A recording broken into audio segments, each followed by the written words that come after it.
प्रणाम मित्रों। परम पूज्य गुरुदेव और परम वंदनीय माता जी की सूक्ष्म उपस्थिति में आइए स्वाध्याय आरंभ करते हैं। मेरे साथ एक स्वर में बोलेंगे।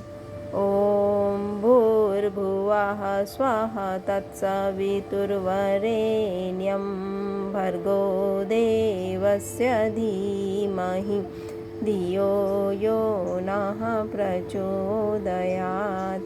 आज का विषय है मन के मालिक बने। जब तक व्यक्ति का मन बाह्य विषयों से पूर्णतः विरक्त नहीं होता, उसे अंतस्थ दृष्टिकोण की प्राप्ति एवं सभी समस्याओं का समाधान प्राप्त नहीं होता। तब तक कोई भी प्रगति या उत्थान का क्रम नहीं सध सकता है। मन को अपना वशवर्ती बना लेना ही सच्ची साधना है एवं इसके लिए हमें सतत संघर्ष करना पड़ता है। मन एक ऐसा उपकरण है जो या तो हमें अत्यंत पीड़ा दे सकता है या हर प्रकार की पीड़ा से मुक्ति प्रदान कर सकता है। मन का सदुपयोग उन्हीं ने जाना है जो अपने अंतःकरण में झांककर यह देख सकें कि ऐसे कौन से विचार हैं जो व्यक्ति की प्रगति में बाधक बन उसे असहाय बना देते हैं। मन के बिना कोई कार्य साधता नहीं। यदि मन ही न हो तो मनुष्य अपने जीवन को किसी प्रकार सुखी समुन्नत नहीं बना सकता है। मन की क्रिया प्रणाली को पहचान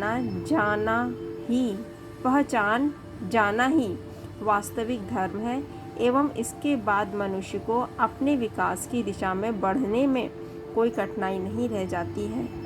जब तक हमारा मन परिष्कृत नहीं है, उसमें जीवन को उज्जवल दिशाक्रम प्रदान करने की सामर्थ्य नहीं। तब तक हम केवल उसका उपयोग सामान्य प्रयोजनों के लिए कर सकते हैं, किसी असाधारण पुरुषार्थ के लिए नहीं। जब हमारा मन पूर्ण रूप से परिष्कृत हो जाता है, उसमें किसी प्रकार के दोष दुर्गुण का वास नहीं होता तथा वह हमें उपयुक्त दिशाक्रम प्रदान करता है। तभी यह होता है कि जीवन सुमंगल की दिशा में बढ़े, उसमें कोई भी अवांछनित तत्व रहने न पाए तथा उसकी यात्रा महानता की अनुगामी बने। इसके लिए चित्त का स्वच्छ होना अनिवार्य है। आप कोई भी सार्थक प्रयत्न तभी कर पाते हैं जब मन में इतनी शक्ति हो कि वह निर्धारित उद्देश्य की पूर्ति कर सके। मन को बलवान बना लेना ही हमारा धर्म है एवं इसके लिए सतत उत्थान की प्रक्रिया को अपनाना पड़ता है। मन एक ऐसा विषय बीज है जो यदि नियंत्रित कर लिया जाए तो असाधारण मेधा का धनी हो सकता है। यदि उसे अव्यवस्थित निरुद्देश्य विचरण करने दिया जाए तो यह अपनी चेतना के साथ घोर अन्याय ही कहा जाएगा। जिन्होंने भी मन पर नियंत्रण प्राप्त किया है, वे यही समझ पाए हैं कि उससे उपयुक्त कोई साथी नहीं और उसके जैसा शत्रु भी कोई नहीं है। हमारा मन जितना विषयों में रमण करता जाता है, उसे उतना ही आत्मा की केंद्रीय धरोहर ज्ञान से वंचित रहना पड़ता है।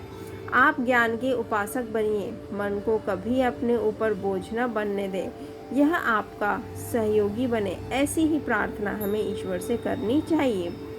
ईश्वर हमारा परम सहचर है, उसके जैसा मार्गदर्शक और सभी कठिनाइयों के मध्य एक निष्ठ रहने वाली शक्ति इस संसार में दूसरी नहीं।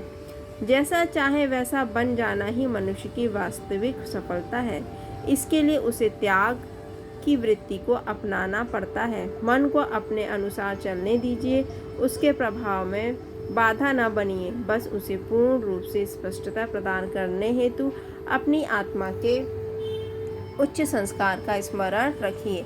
जो ऐसा कर सका उसका जीवन धन्य है, क्योंकि मन की शक्ति को यथा योग्य कार्यों में लगाने हेतु हमें उसका नियमन करना आना चाहिए।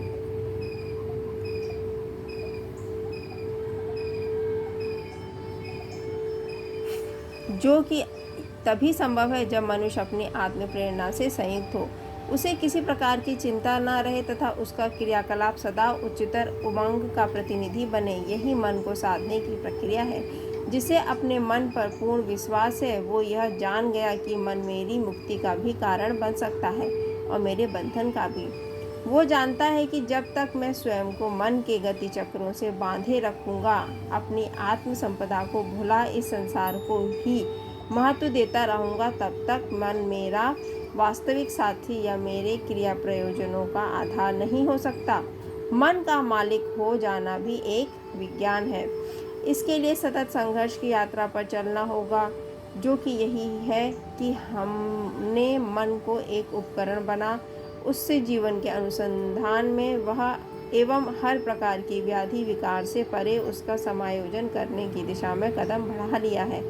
ऐसा तभी होगा जब मनुष्य यह पहचान ले कि वह किसी महान सत्ता का प्रतिनिधि बनकर इस धरती पर आया है।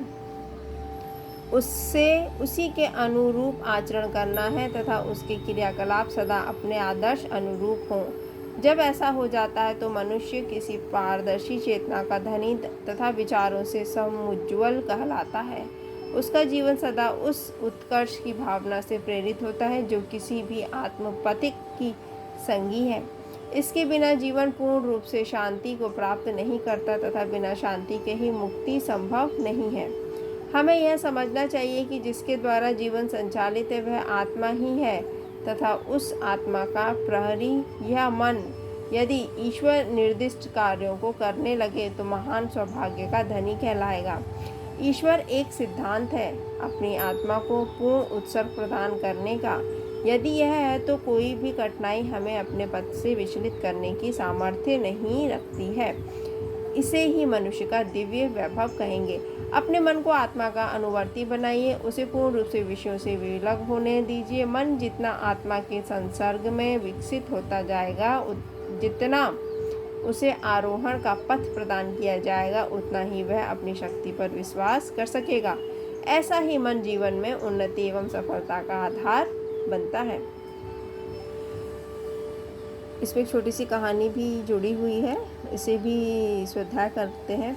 जिन्होंने अपनी भौतिक उन्नति की आकांक्षा से मुंह मोड़कर परमार्थ प्रयोजन में अपनी सामर्थ्य को जुटा दिया, अपनी सारी संभावनाओं और महत्वाकांक्षा को परमार्थ के लिए लुटा दिया, जिनका पुरुषार्थ अपने निज के लिए नहीं दूसरों के लिए काम आया, इन उदार और भावना के आदर्शों को जीवंत रखने वालों को भौतिक दृष्टि से खाली हाथ रहना पड़ता तो मानवीय कृतज्ञता का कर्तव्य है कि उन्हें कम से कम कुछ देकर अपना ऋण भार हल्का करें। उन्हें और कुछ नहीं तो अपनी सेवा और साधना की स्वीकृति का यह प्रमाण तो मिले कि जनमानस में उत्कृष्टता के लिए कम से कम श्रद्धा दे सकने की वृत्ति तो जीवित है। परम पूज्य गुरुदेव। धन्यवाद मित्रों। ओम देहु शांति, अंतरिक्ष ग्वम शांति, पृथ्वी शांति, रापः शांतिरोषधयः शांति, वनस्पतयः शांतिर्विश्वे देवाः शांतिर्ब्रह्म शांति, सर्वग्वम शांति शांतिरेव शांतिः सामा शांतिरेधि। ओम शांति शांति शांति, सर्वारिष्ट सुशांतिर्भवतु।